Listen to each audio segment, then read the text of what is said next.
Thanks. Nice round of applause for you. Before we get to the folks in the audience, Governor, I want to ask a couple questions about the results in Iowa last night. As I mentioned, you were the second-place finisher in the Iowa caucuses last night, but Donald Trump cruised to a historic victory. What can you do to stop him from scoring another big win here in New Hampshire next week? Well, look, I think that he was the former president of the United States. He's one of the most famous people that's ever been involved in American politics. And there's obviously a lot of Republicans that appreciated his policies, but you still had roughly half of the Iowa caucus goers that made another choice. And so that tells me that there is an appetite for a different leader. And I think what I represent is somebody that has delivered on those key conservative policies that we've all been wanting to see in Washington, D.C. In Florida, think about what we've done with our taxes and budget. Massive tax cuts every year I've been governor, but budget surpluses, and we've paid down 25% of our state's total debt. That's all the debt we've had since statehood. I've knocked out 25% of it. Florida state government, lowest number of state employees per capita in the country. Our budget, even though we have millions of more people than New York, our budget is half the size of New York State's budget. So I represent the fulfillment of a lot of what we want to do. Honestly, a lot of what Donald Trump promised to do, but didn't deliver, whether that's the border wall, whether that's reducing debt, whether that's draining the swamp. So I think as the field is narrowed, we're now in a position where people are going to be able to make even better choices. But I'll tell you, I've had almost $50 million spent against me so far in this presidential election campaign. That's more than has been spent against Donald Trump and Joe Biden combined. And one's the current president, one's the former president. But I think that should tell you something. They don't do that unless they think you're a threat. And I think they see me rightfully as somebody that's going to go to Washington and not just rearrange the deck chairs on the Titanic, not just be a potted plant, but be a change agent. Because we all know Washington's not working for the American people, and we need to change that.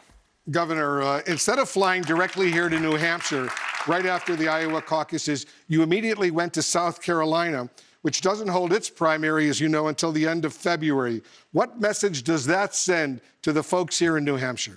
Well, what it says is we had a town hall scheduled earlier today in the afternoon in New Hampshire, and then this. So I had the morning where usually candidates sleep in a little bit after a hard-fought caucus. But I said, let's make use of that. We weren't sure how the weather was going to be here in New Hampshire. So we said, why don't we dip into South Carolina, make an appearance, and then come up to New Hampshire. So I think what it says is that we consider New Hampshire, South Carolina to both be important, as well as Nevada, by the way. Nikki Haley, for example, she didn't even get on the Nevada caucus ballot. So she has 0 delegates out of Nevada. No matter what happens, I'm competing for delegates. And yes, the party went to a caucus to try to rig it for Trump. But, as Republicans, it's not always going to be fair for us. You got to be willing to fight in all these situations. So we're doing that. So I think all 3 of those states are all going to happen over the next 6 weeks. And I think that'll be really, really important. But clearly, the tradition here with First in the Nation, I think is something that's very significant. I agreed to do a debate with WMUR and ABC on Thursday and with CNN on Sunday. I'm the only candidate that actually agreed to come to New Hampshire to debate. And what does that say? We have 4 candidates for president now: Joe Biden, Donald Trump, Nikki Haley, and me. I'm the only one who's not running a basement campaign at this point. You deserve as a voter to have the candidates come up, answer your questions in forums like this, have somebody like Wolf moderate a debate where you go back and forth. And I think we've gone away from, and obviously Donald Trump didn't debate the whole time, we've gone away from, hey, let's let people make these decisions, to almost like, just let the media coverage determine what's going on. I don't think that's what we want in a Republican form of government. Governor, I want to turn to our voters now who are here with us in the audience. I want you to meet Caleb Lombard. He's a college student here in New Hampshire who's originally from Hingham, Massachusetts. He's an undeclared voter who says he is currently undecided. Caleb, go ahead. President Trump has a lot of ads highlighting your endorsement of Trump years earlier. How have you changed since then to become a better candidate for president than Trump and the others? Well, Caleb, thanks for that.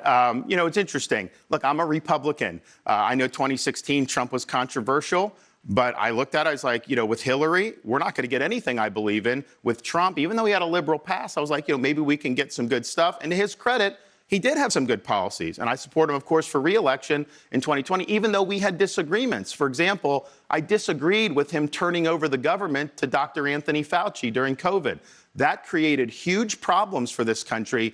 And Donald Trump and Dr. Fauci plunged our nation into a lockdown. We in Florida dragged this country out of lockdown. We made sure schools were open. We made sure businesses were open. We opposed any type of forced COVID vaxes. And so those are just big time differences. Donald Trump did not fire Dr. Fauci, of course. I know most Republicans think that should have happened. And his explanation was that, well, the media and the left would have gotten upset at him, which is absolutely true. But you know what? As a leader, you got to be willing to stand in there, do what's right, and take the heat. I can tell you, when we were fighting in Florida in those early days to have schools open, have businesses open, all that, I was getting an immense amount of pressure from the media, attacked by the left, even by people in my own party. I had a lot of supporters of mine that said, you need to reverse course because they are filleting you, and your political career isn't going to be long for this world. But you know what? A leader is going to put the interests of the people, their jobs and their freedoms ahead of protecting his own political hide. So I was willing to let the chips fall where they may to do the right thing. Governor, let me follow up. Earlier today, Governor Haley spoke to our Dana Bash here on CNN in New Hampshire today and said this about you. This is what Governor Haley said. He is not my concern. I'm going after Trump. What do you say to her? So she said, and her campaign said, that there's only 2 tickets out of Iowa, that the top 2 out of Iowa would be viable, and that she would finish at least second, and then that would be the race. Well, guess what happened? Even though she spent 100% of her money attacking me and not 1 red cent attacking Donald Trump, and I faced almost $50 million in total, I got in second, and she did not. And that's just the reality. And here's the thing.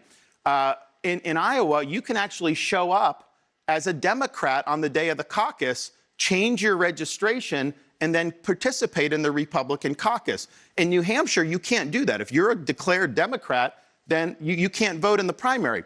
So she was relying on her support for a lot of these Democrats changing their registration on the day of the caucus. And here's the thing.